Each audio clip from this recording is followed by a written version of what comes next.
Nós sempre devemos estar atentos a toda e qualquer frase, expressão ou palavra que por vezes surge aqui no nosso meio. O que eu quero dizer com isso? Uns domingos atrás, na escola dominical, falávamos aqui sobre Jesus ser a resplandecente estrela da manhã. O texto lá de Apocalipse, que nós estamos estudando na escola dominical. E é muito curioso, porque tratando disso, naquele momento, muitos outros textos vieram à minha mente, e eu comecei naquele momento mesmo a esboçar, a desenvolver um tipo de reflexão. Eu estou falando isso aqui porque isso deve ser um exercício feito por todos nós. Então estamos aqui participando desta vigília, muitas coisas foram ditas aqui desde o início. Coisas da palavra de Deus, coisas referentes ao Senhor. E de repente alguma dessas coisas pode ter lhe chamado a atenção. Grave isso. Escreva, anote. E quando você chegar na sua casa, comece a meditar em cima daquilo. E comece a desenvolver ali uma reflexão. Comece a desenvolver ali um estudo bíblico com a sua família, a partir daquela ideia que foi motivada ali, naquele momento que você estava ouvindo. Irmãos, nós desprezamos muitas vezes uma voz que nós não devemos desprezar. O texto de Apocalipse diz que, e Jesus diz isso também nos evangelhos, que aquele que tem ouvidos para ouvir, ouça o que o Espírito diz à igreja. Por muitos momentos nós estamos aqui sentados, ouvindo a palavra de Deus, participando de toda a liturgia, e o Espírito Santo, ele é poderoso e ele faz isso.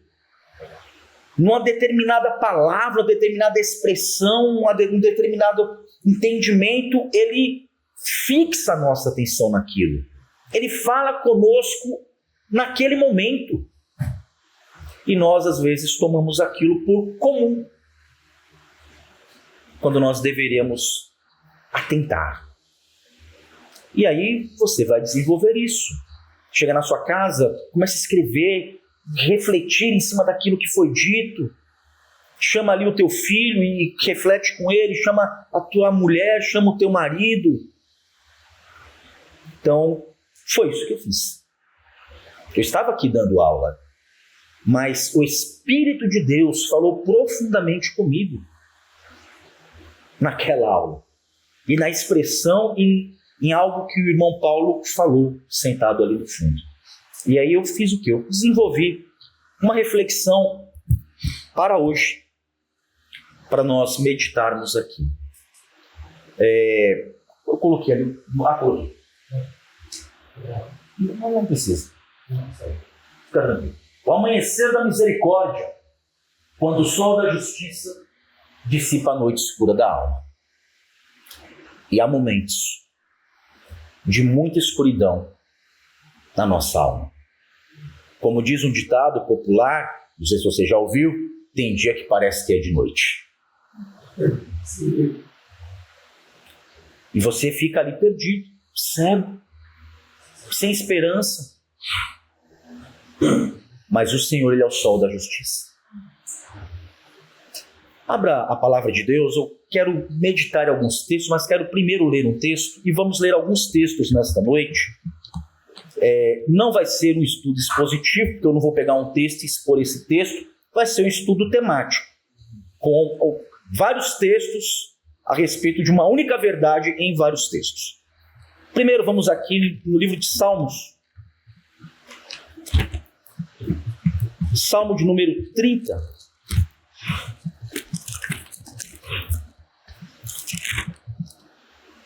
Vamos ler apenas o verso 5 e orar. Salmo 35. Porque não passa de um momento a sua ira. O seu favor dura a vida inteira. Ao anoitecer pode vir o choro, mas a alegria vem pela manhã. Ó Pai bendito e eterno, que o Senhor tenha misericórdia de nós. por pura graça, fale conosco nesta noite, pela tua palavra. Que o poder do teu Espírito Santo, unido à tua palavra, Deus, venha vencer todas as barreiras que existem endurecendo o nosso coração. E o Senhor venha falar poderosamente conosco. É o que rogamos em nome de Jesus. Meus irmãos, a caminhada cristã, ela é muitas vezes um caminho de contrastes. Se você parar para analisar, nós experimentamos, às vezes, uma alegria transbordante, efusiva na presença de Deus.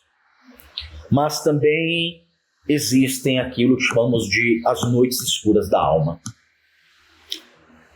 que são marcadas muitas vezes, meus irmãos, pela disciplina, pelo sofrimento, pela aparente, aqui eu quero frisar uma aparente ausência de Deus. Parece que Deus não está conosco. Contudo, é precisamente nessas noites que a promessa de um novo amanhecer, ela se torna mais preciosa. Então eu quero fazer uma reflexão profunda aqui, que vai unir a experiência individual de Davi, que é o autor aqui do Salmo 30, uma experiência individual, é dele. Eu quero unir esse texto aqui com uma experiência que é de um lamento, que aqui é um choro individual, mas também com a experiência de um choro coletivo, um lamento coletivo, que é um texto que está lá em Lamentações 3, é um texto escrito pelo profeta Jeremias. Também meditar numa simbologia que nós podemos ver no acampamento das tribos de Israel ali no deserto, na gloriosa revelação de Jesus Cristo como sendo a estrela da manhã e o sol da justiça. Uma lição, ela une todos esses textos. E a lição que une todos esses textos é que a misericórdia renovada a cada manhã, ela dissipa a noite escura da alma. Ela faz isso. E essa é uma verdade central, consoladora da nossa fé. E essa verdade, ela está ancorada na Escritura. Mas para nós compreendermos a profundidade disso aqui, vamos só elucidar aqui algumas coisas. Nós precisamos mergulhar na linguagem e nos símbolos que a palavra de Deus ela vai nos fornecer. A Bíblia, entenda, ela não é um livro de contos isolados e aleatórios. Ela não é isso. A Bíblia ela é uma única narrativa, coesa. É um fio que une de Gênesis a Apocalipse. É uma narrativa da redenção, onde cada detalhe vai apontar para a majestosa obra salvífica de Deus em Cristo Jesus. De Gênesis a Apocalipse, tudo aponta para isso. Não são apenas marcadores ali temporais, dentro do tempo, não. Mas nós vemos toda a palavra de Deus, e no que nós vamos ver aqui, algumas metáforas que elas são poderosas, para que nós entendamos alguns ciclos de sofrimento, de disciplina, de dor, e também de restauração na vida do crente, na vida do povo de Deus. A estrela da manhã, o sol da justiça, que a Bíblia menciona, não é apenas uma figura de linguagem, são títulos que revelam a identidade e a função do Senhor Jesus Cristo em favor do seu povo.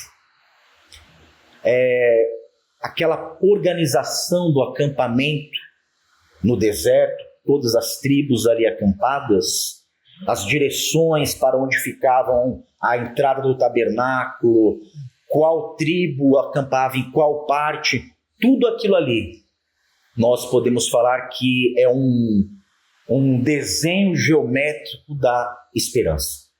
Nós podemos observar aquilo ali. É um mapa da providência de Deus. Então, eu quero abordar aqui 4 pontos principais. E cada um aprofundando um aspecto dessa verdade gloriosa aqui, que vai culminar na centralidade de Cristo como aquele que garante a manhã eterna. Porque chegará o momento em que a manhã será eterna. Não haverá noite, mas o sol da justiça resplandecerá na cidade do grande Deus. Meus irmãos, primeiro nós podemos ver aqui que o Salmo 30, no verso 5, ele nos mostra aqui uma noite de disciplina. Mas não apenas uma noite de disciplina, mas também a brevidade da ira. O Salmo 30, ele é um cântico de gratidão de Davi. Quem está acompanhando a leitura dos Salmos diária, estamos lá já bem à frente, né? Hoje terminamos o Salmo 61, então o 30 já ficou lá para trás, mas se você leu ali todo o apontamento, você vai lembrar disso. É um salmo de Davi, que é um salmo de gratidão, inclusive, por um livramento glorioso, milagroso que ele teve. Provavelmente, não há como ter certeza, mas provavelmente era uma doença grave, que levou ele ali à beira da morte. E o verso 5, nós encontramos aqui uma das declarações mais reconfortantes da Escritura e que ela é sempre repetida por muitos de nós, que é uma declaração que nós repetimos da seguinte maneira: o choro pode durar uma noite, mas a alegria, ela vem ao amanhecer. Só que o versículo não é só isso. Nós só estamos repetindo aqui o final do versículo, só metade dele, porque a primeira parte do versículo diz: porque a sua ira dura só um momento. No seu favor está a vida. O choro pode durar uma noite, mas a alegria, ela vem pela manhã. A gente pode examinar aqui algumas palavras aqui, que elas são palavras-chave. A primeira palavra que a gente pode examinar aqui é a palavra momento, que está aí no verso 5. E a palavra momento, aqui no original, ela denota uma brevidade extrema, que é rega. Rega é uma brevidade, é algo como se fosse um instante, um piscar de olhos. Então o texto está dizendo aqui que a ira de Deus, ela dura um piscar de olhos.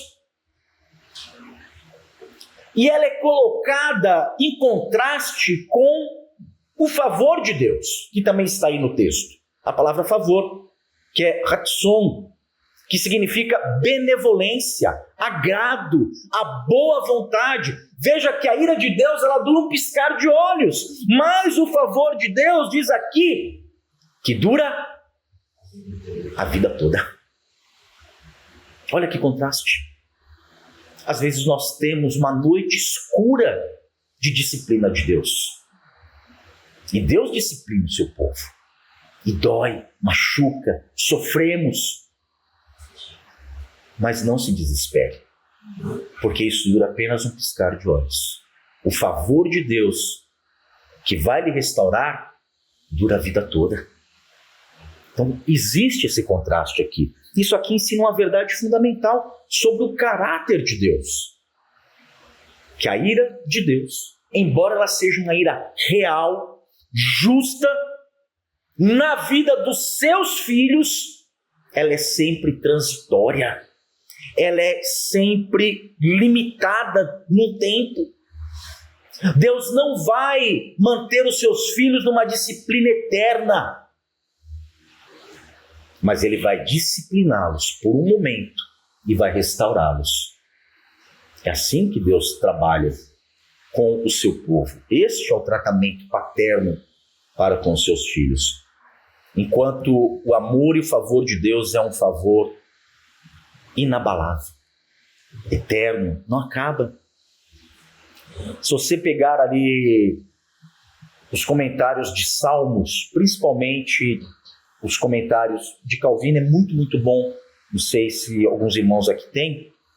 Ele vai enfatizar ali essa distinção. Ele vai afirmar que a ira de Deus é de curta duração, ele vai dizer. Uma ira curta duração.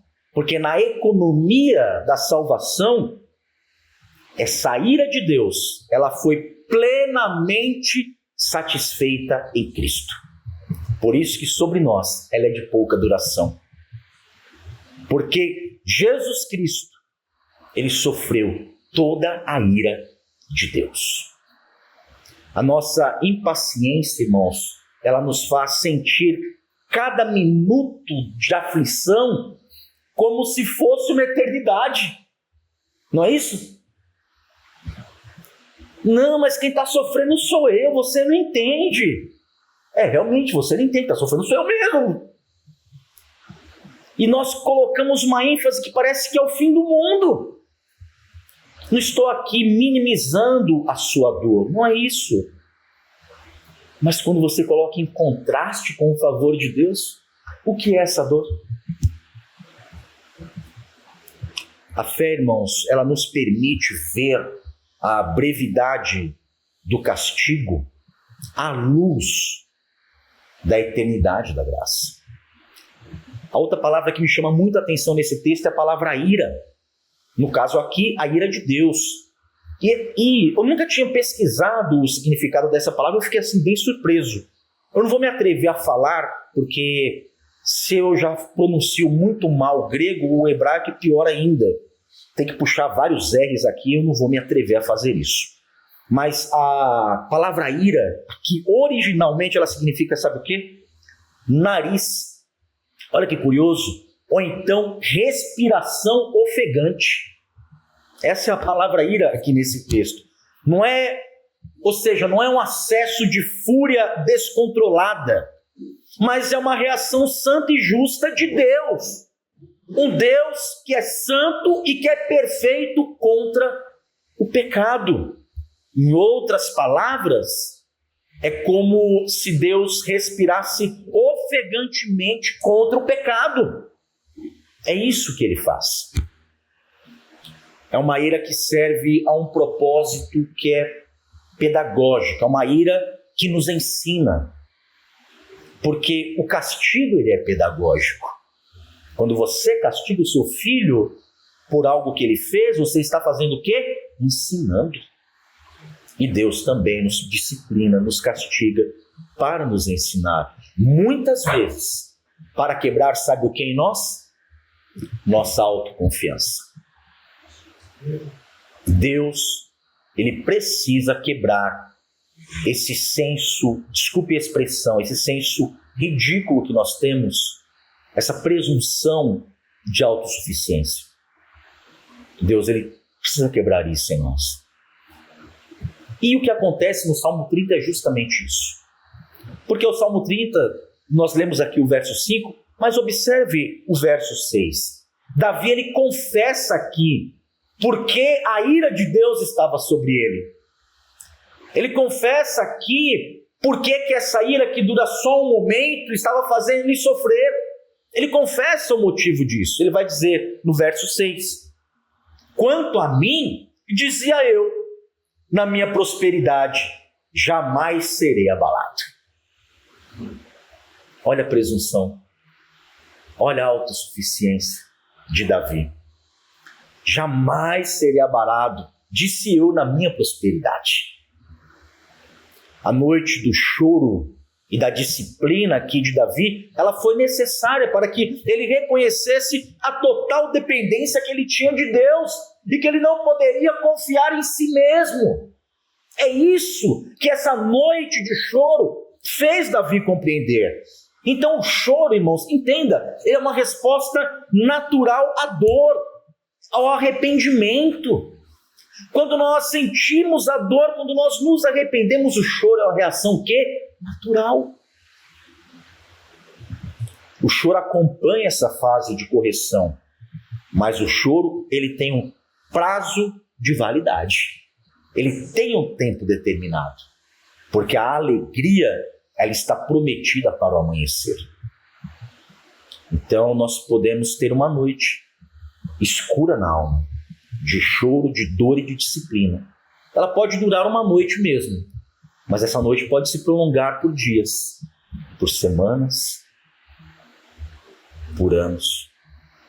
Mas existe uma certeza, e é uma certeza: o amanhecer da misericórdia de Deus virá sobre a nossa vida.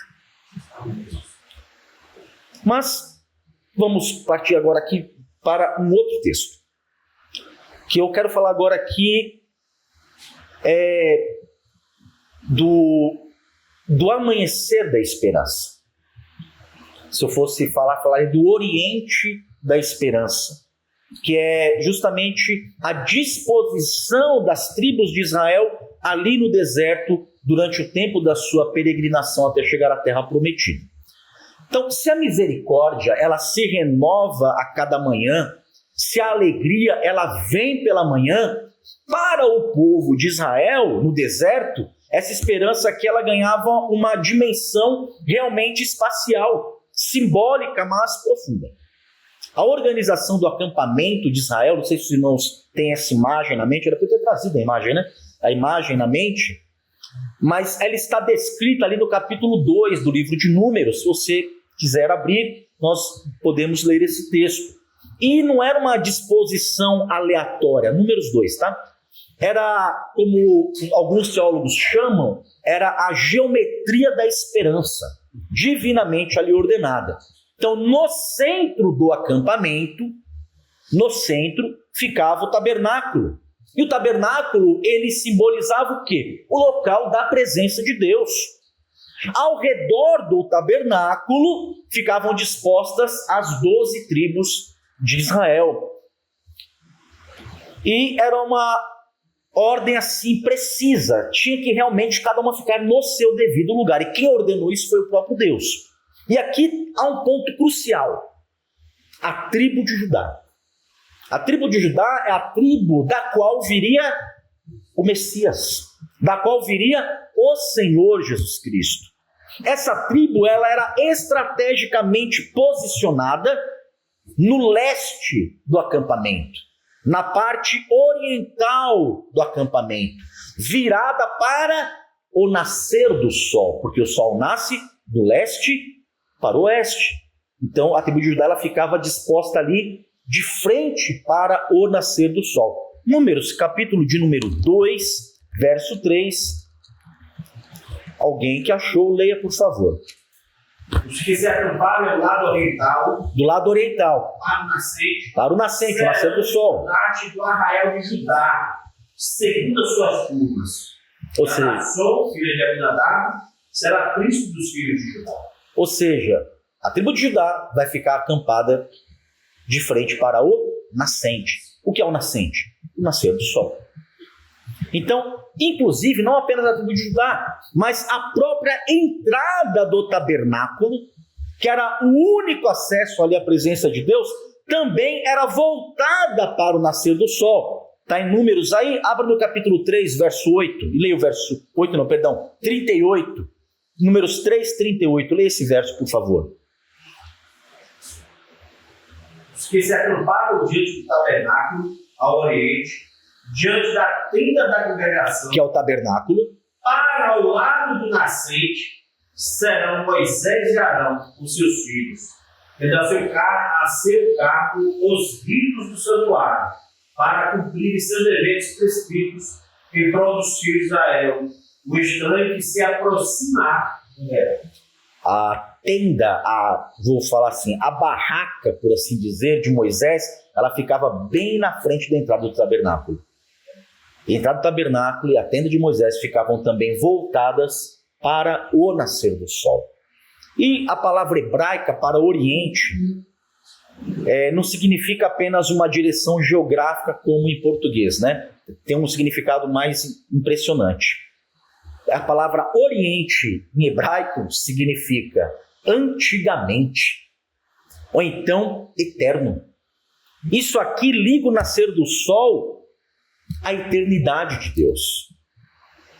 Essa orientação aqui ela alinhava uma expectativa de renovação, de salvação com a direção da onde vinha a luz de um novo dia. Quem está desesperado, quem está em sofrimento, em dor, quem está perdido, espera o quê, irmãos?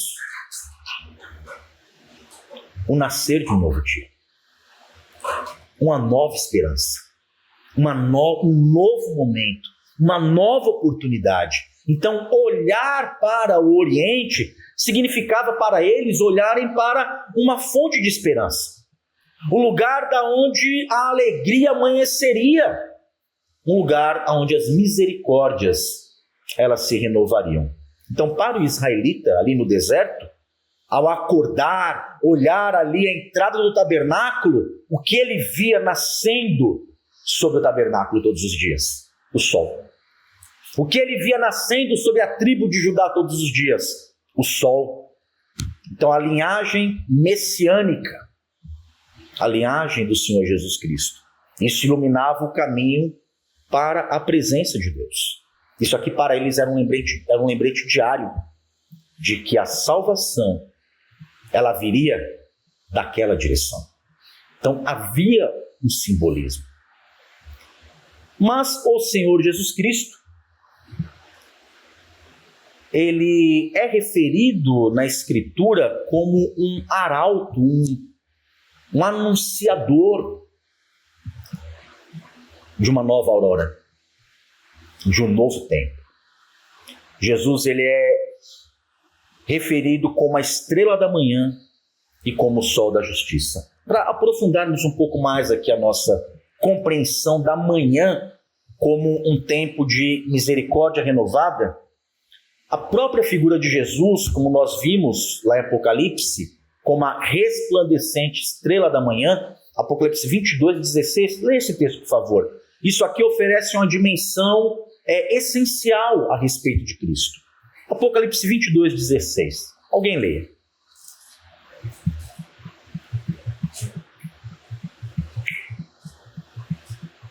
Eu, Jesus, enviei o meu anjo para vos especificar essas coisas às igrejas. Eu sou a raiz e a grande geração de Davi, a brilhante estrela da manhã. A resplandecente estrela da manhã é o Senhor Jesus Cristo. Irmãos, astronomicamente falando, não confundir com astrologicamente, que não tem nada a ver, tá? Astronomicamente falando, a estrela da manhã, ela é o planeta Vênus.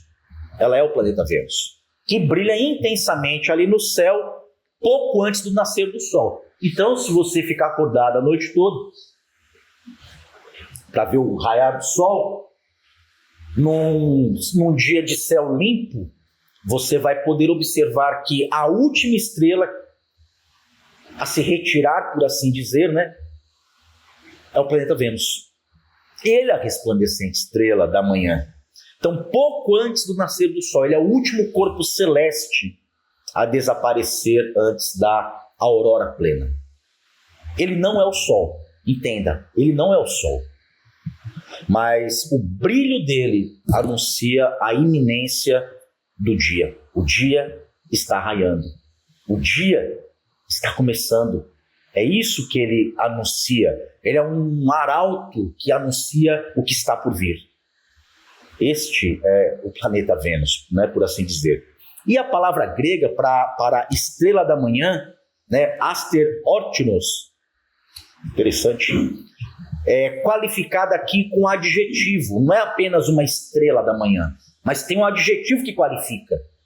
Ela é a brilhante, ela é a resplandecente estrela da manhã. E resplandecente significa algo que tem um brilho que limpa e purifica. Esse é o significado aqui de resplandecente. Então essa estrela da manhã, ela se apresenta como um brilho intenso que limpa e que purifica. Essa característica de Vênus aqui ressoa profundamente, irmãos, a identidade de Jesus. Quando ele se denomina que ele é a estrela da manhã resplandecente, ele se apresenta, na verdade, como o prenúncio de uma nova era. Jesus é o prenúncio de uma nova era. Porque ele está prenunciando o quê? que novos céus e nova terra um dia virão. Ele é o que dissipa as trevas da noite. Não da noite simplesmente essa que vemos diante dos nossos olhos, mas o Senhor Jesus é o que dissipa as trevas da noite, a noite espiritual, a noite da alma.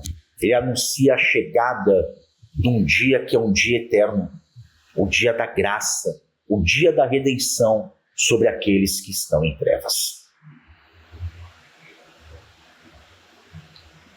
Jesus é a garantia de que a noite da disciplina, que a noite do pecado, a noite do sofrimento, não terá a última palavra.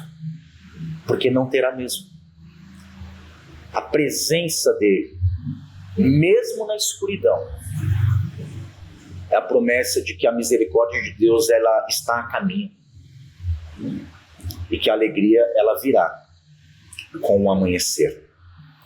Cristo, ele é o sol da justiça.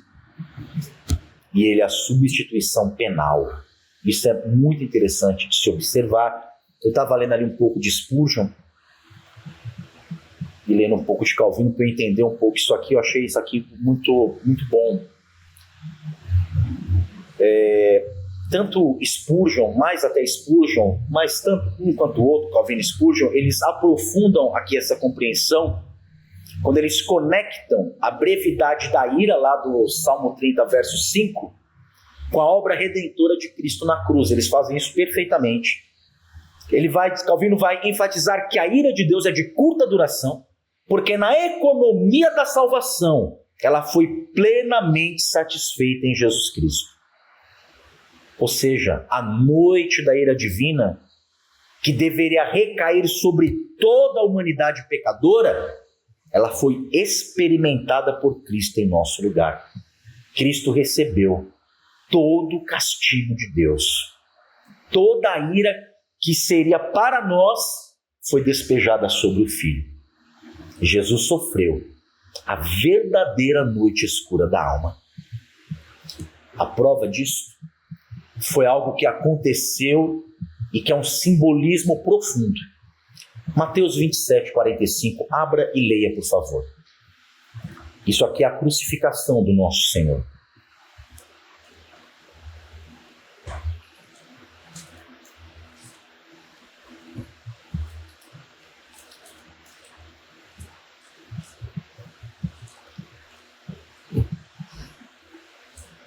Quem achou, lê? Desde a hora sexta até a hora nona, houve trevas sobre toda a terra. E por volta da hora nona, clamou Jesus em alta voz, dizendo: Eli, Eli, lama sabachthani. O que quer dizer?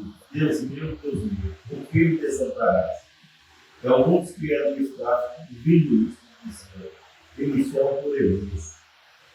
E logo um deles correu a buscar um esponja, e tendo ele do nada, e colocado na ponta de caniço, deu-lhe a pergunta.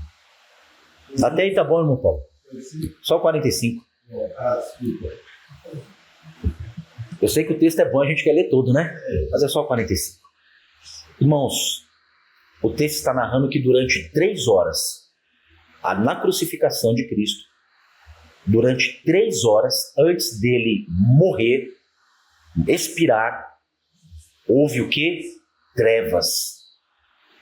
Ou seja, houve um eclipse.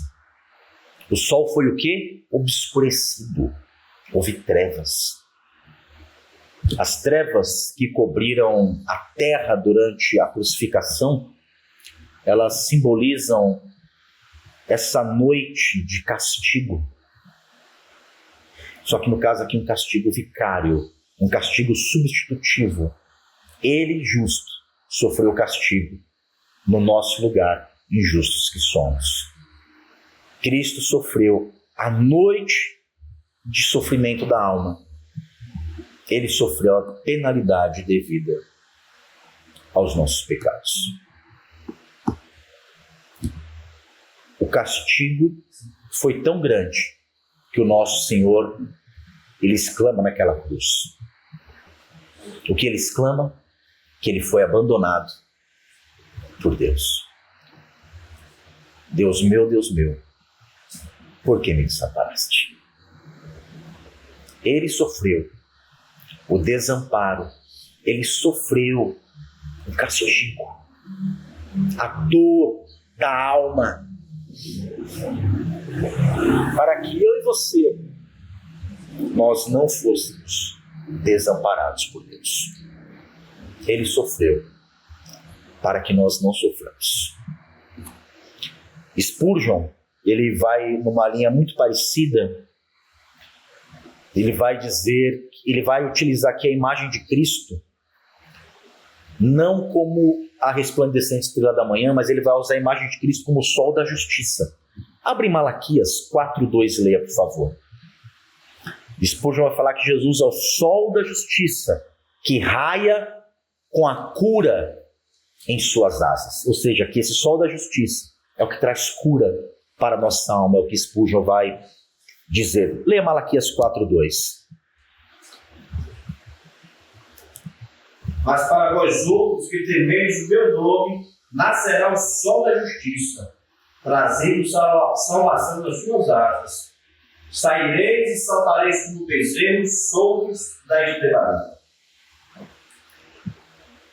Salmo, não, esse texto não está aqui, veio à minha mente agora. Salmo de número 130. Abre aí, por favor. Salmo Tomara que esteja certo aqui na referência, né? 130. 130. É isso mesmo. Eu vou ler, os irmãos acompanhem, por favor. Poderia ter colocado esse no estudo também, tá vendo? Das profundezas clamo a ti, Senhor. É um sofrimento. É um sofrimento. E ele vai dizer: escuta, Senhor, a minha voz. Estejam alertas os teus ouvidos às minhas súplicas. Olha o motivo do sofrimento. Verso 3. Se observares, Senhor, iniquidades, quem, Senhor, subsistirá? Ele confessa que o sofrimento dele é por causa do quê? Dos pecados dele. E que se o Senhor for lista, e aqui, o sentido aqui, se o Senhor fizer uma lista dos pecados dele, quem é que pode sobreviver a isso? Quem pode ficar em pé diante de Deus com a lista de pecados da própria vida? Mas ele, olha só, a virada está no versículo 4. Contigo, porém, está o perdão para que te temam. Eu sei que eu sou pecador e eu sofro. Isso aqui é uma disciplina. Mas ele também sabe de outra coisa, que com o Senhor está o perdão. Mas olha que curioso, ele vai terminar os Salmos. E aí eu queria chegar justamente aqui. Ele vai dizer, verso 5: aguardo o Senhor, a minha alma o aguarda.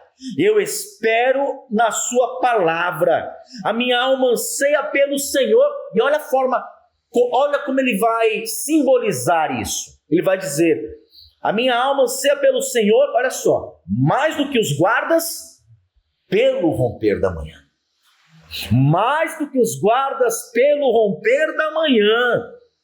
Espere Israel no Senhor, pois no Senhor há misericórdia. Nele, copiosa redenção. É Ele quem redime a Israel de todas as suas iniquidades.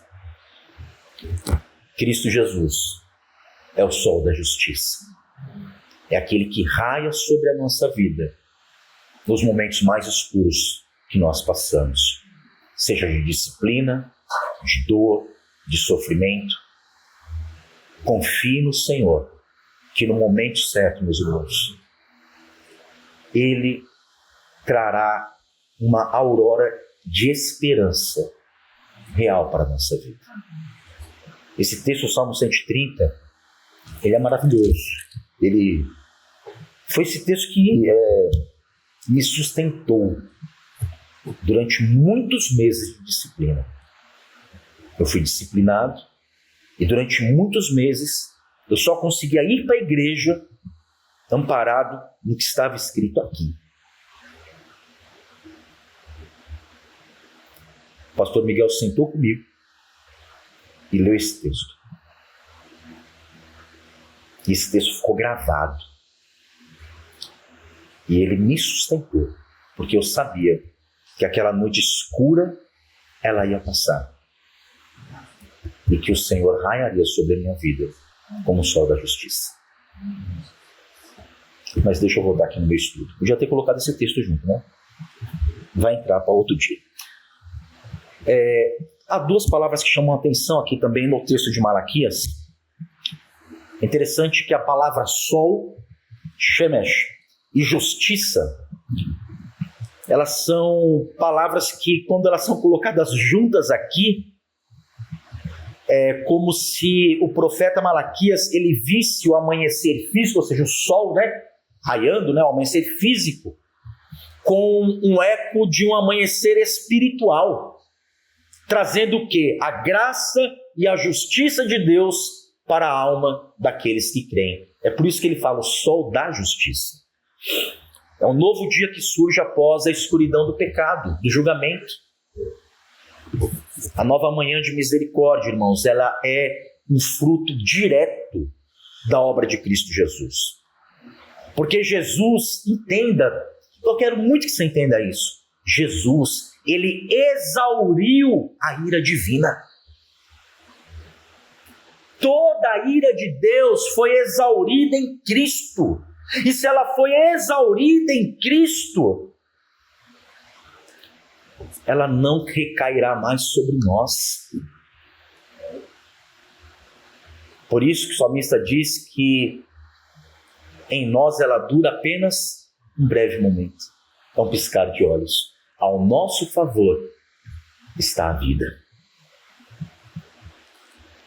Cristo, ao exaurir a ira de Deus, ele abriu um caminho para que a misericórdia ela se estendesse sobre nós, não nos consumindo, mas nos oferecendo perdão e restauração.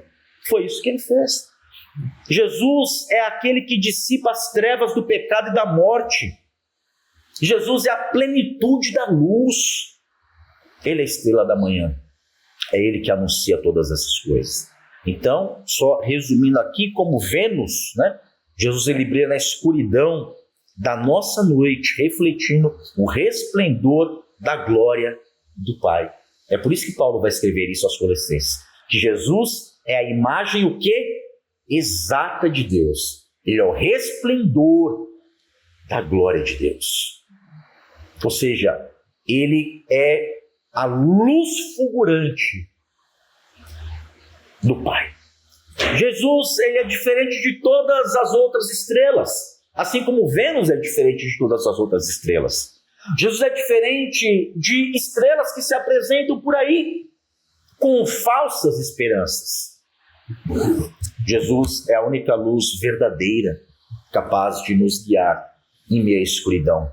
A sua proximidade com a humanidade, né, a sua encarnação, isso torna acessível e real o auxílio que Deus tem para oferecer ao seu povo. Cristo, ele sofreu em nosso lugar. Ele se compadece de nós. Irmãos, isso aqui é muito mais próximo do que nós poderíamos imaginar. Jesus é o elo vivo entre a promessa da manhã e a sua concretização. E o último texto aqui é o de Lamentações. Abre Lamentações capítulo 3 e olha como a misericórdia de Deus ela se renova a cada manhã. Lamentações 3, versos 22 e 23, alguém leia, por favor. As misericórdias do Senhor são a causa de não sermos consumidos, porque as suas misericórdias não têm fim, renovam-se cada manhã. Grande é a tua fidelidade. Que maravilha.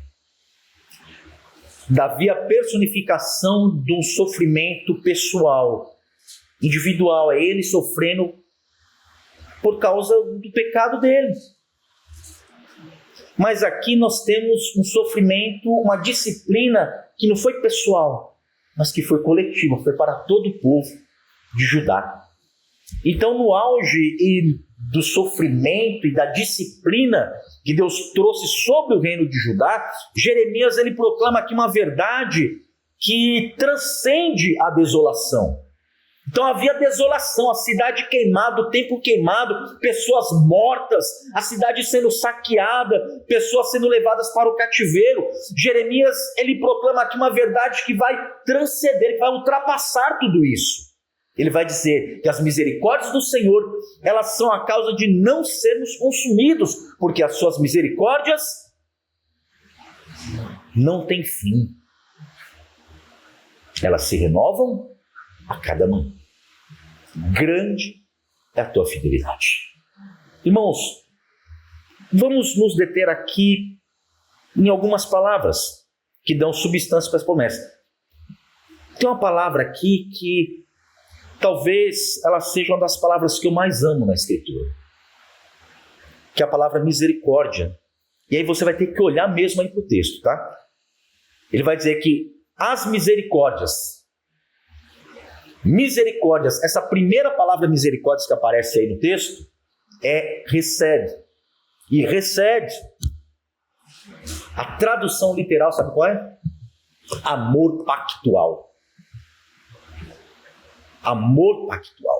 E essa aqui é uma das palavras mais ricas do Antigo Testamento, porque ela descreve o amor de Deus, um amor, só que é um amor de Deus baseado, sabe no quê? No pacto, na sua aliança. É um amor que não desiste, mesmo quando o parceiro da aliança, que somos nós, falhamos. Deus ele mantém o seu pacto. É o amor pactual de Deus. É um amor que se manifesta em fidelidade e em bondade. Mas tem uma outra palavra aqui no texto, que aparece aí na tradução que os irmãos têm, que é a mesma da minha. Aparece misericórdia de novo aí no texto, não aparece?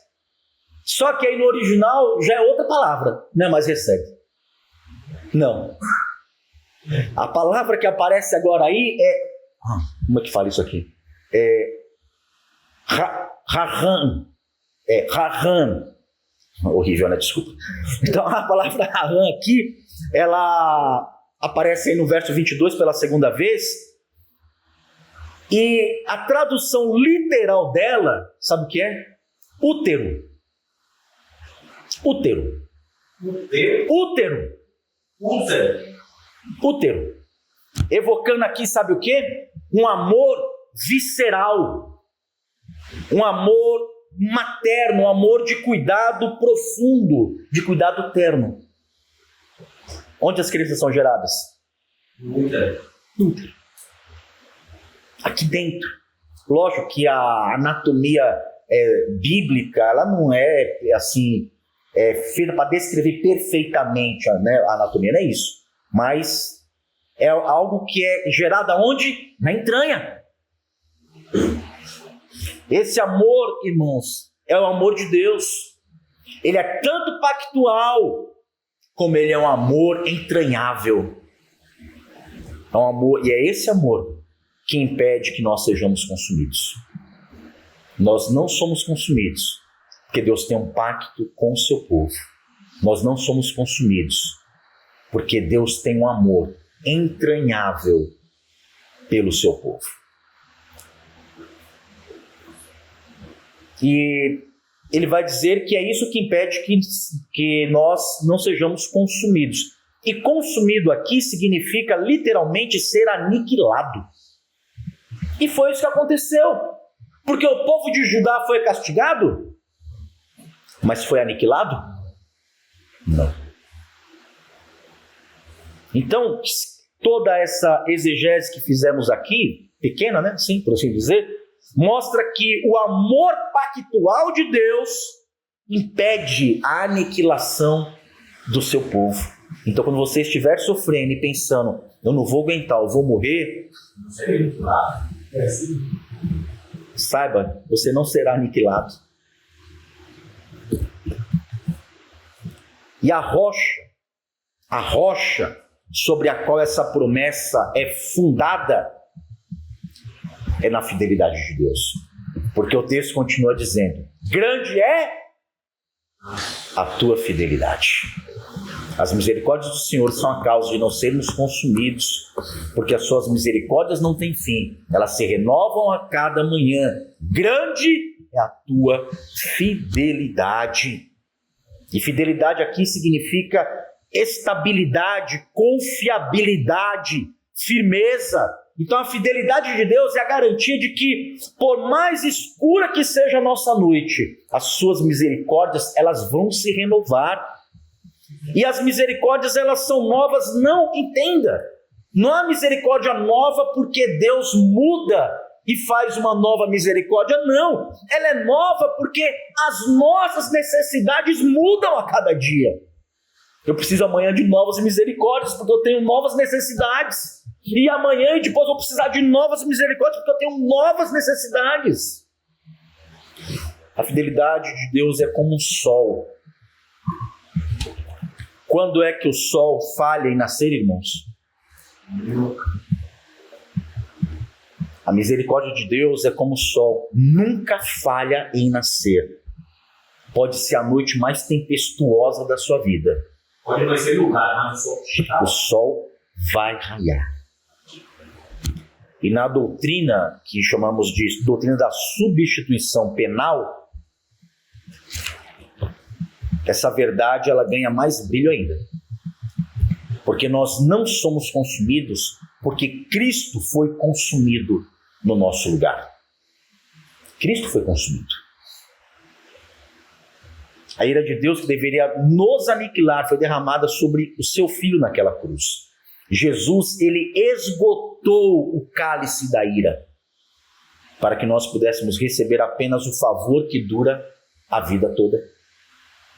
A nova manhã de cada dia é um eco da manhã da ressurreição. O momento em que o sol da justiça, ele raiou vitorioso daquele túmulo. Cristo sofreu a noite escura da alma, ele morreu. Mas depois de 3 dias, ele raiou, ele ressuscitou, vitorioso sobre a morte, garantindo que a misericórdia de Deus seja agora inesgotável para todos aqueles que nele creem.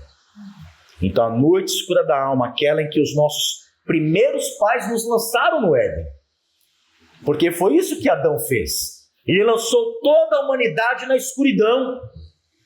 Ele fez isso. Aquela noite, ela foi dissipada por Jesus. Jesus é o amanhecer de um novo dia. É o sol que dissipa toda a treva. As trevas um dia vieram sobre a nossa vida, por causa de Adão. Mas Cristo, ele raiou sobre nós. E quando o sol raia, a sua luz vai revelando tudo. E a luz de Cristo no Evangelho revelou todo o nosso pecado. Mostrou quem nós somos. E estendeu sobre nós, não a ira de Deus, mas estendeu sobre nós perdão e misericórdia. Ele não nos consumiu. Ele nos deu perdão. Ele nos deu restauração. Ele nos deu uma nova vida. Só concluindo aqui, irmãos. Há um caminho real que une o Salmo 30, Lamentações 3, e esse caminho, ele traz uma verdade central do Evangelho. A noite da disciplina, seja ela pessoal ou coletiva, ela é uma realidade inegável da experiência humana. Todos nós sofremos, porque somos pecadores. No entanto, a promessa bíblica, ela é muito forte. Essa noite, ela não é eterna. Essa é a promessa bíblica. Essa noite, ela tem fim. A misericórdia de Deus, fundada na sua fidelidade, se renova a cada manhã. E o grande fiador, a garantia dessa renovação, é aquele que anuncia a própria aurora. É o Senhor Jesus Cristo, a resplandecente estrela da manhã, o glorioso sol da justiça, Ele é a luz que brilha na escuridão. Ele é a esperança que surge antes mesmo que o sol da plena restauração ele apareça. Jesus ele vai nos guiar através do deserto. O deserto é um lugar de sofrimento, da disciplina, da pedagogia do Senhor. Mas ele assegura que a manhã da misericórdia seja uma certeza por sua própria pessoa e pela sua própria obra. Jesus é o substituto perfeito. Para que a misericórdia pudesse se estender sobre nós, a ira recaiu sobre ele. A organização do acampamento de Israel, como tratamos aqui, reforça essa verdade também. A esperança e a salvação, elas vêm da direção do nascente. Elas vêm da onde raia o sol.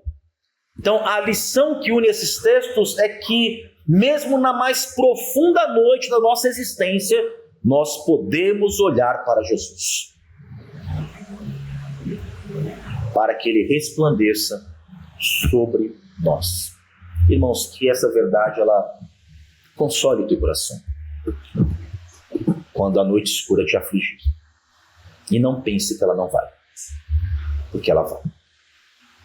Todos nós passaremos momentos como este. Talvez estejamos passando agora.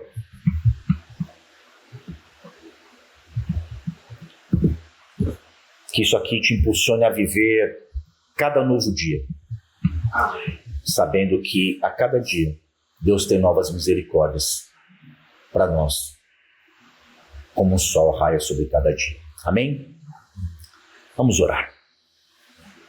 Ó Deus eterno e bendito, lhe agradecemos, ó Senhor, por este momento de vigília. Até estranho falar, ó Deus, uma vigília que começa às 7h30 e termina às 10h40. Tão curta. Tempo que passa tão rápido, mas um tempo tão precioso na Tua presença, ó Deus. Nos ajuda na nossa incredulidade, nos ajuda, ó Deus, na nossa fraqueza, na teimosia que há no nosso coração. Ó Pai bendito, como o pastor orou aqui um pouco antes, que é o que a Sua palavra nos garante, que o Senhor nos trate não segundo o nosso pecado, mas segundo a Tua grande misericórdia, Deus. Que o Senhor traga, ó Deus, alívio para o coração sofredor dos irmãos desta congregação. Aqueles, ó Deus, que estão enfrentando talvez neste momento uma noite muito escura. Que o Senhor venha raiar sobre a vida deles, ó Deus, renovando suas esperanças. Ó Deus bendito. Aqueles, ó Senhor, que talvez já estão quase desistindo. Aqueles, ó Senhor, que talvez estejam sem forças, começando a abandonar os trabalhos do Senhor. Que o Senhor os fortaleça, ó Deus. Dissipa as trevas das suas mentes. Ó Senhor, tem misericórdia de cada um de nós. Rogamos a Ti estas bênçãos e confessamos ao Senhor toda a nossa fraqueza, que sabemos que o Senhor é poderoso para nos socorrer. E o que nós almejamos, ó Deus, e que o Senhor venha fazer que este desejo aumente a cada dia no nosso coração, é de estar naquele grande dia com o Senhor, com Cristo Jesus, o sol que brilha na eternidade. Nos ajuda, ó Deus, a continuar crendo que este dia chegará, independente das noites tempestuosas desta existência. Oramos a Ti agradecidos em nome de Jesus. Amém. Bom, meus irmãos, chegamos ao fim de mais uma vigília e agradeço, aos irmãos que puderam estar presentes. É uma pena que muitos ausentes, né? É uma pena. Deus não precisa de muitos ou de poucos. Na verdade, Deus não precisa de nada de ninguém. Entenda isso. Exato. Somos nós que precisamos dele. Então, se você vê esta noite aqui, que você possa sair daqui com uma certeza, que você honrou e glorificou o Senhor. Amém. Você honrou a Deus. E ore pelos nossos outros irmãos que não puderam estar aqui. Alguns de forma muito bem justificada e outros com certeza sem justificativa. Talvez até por uma preguiça. Talvez por isso. Outro, eu falo talvez, né? Talvez. Outros talvez porque estão desanimados.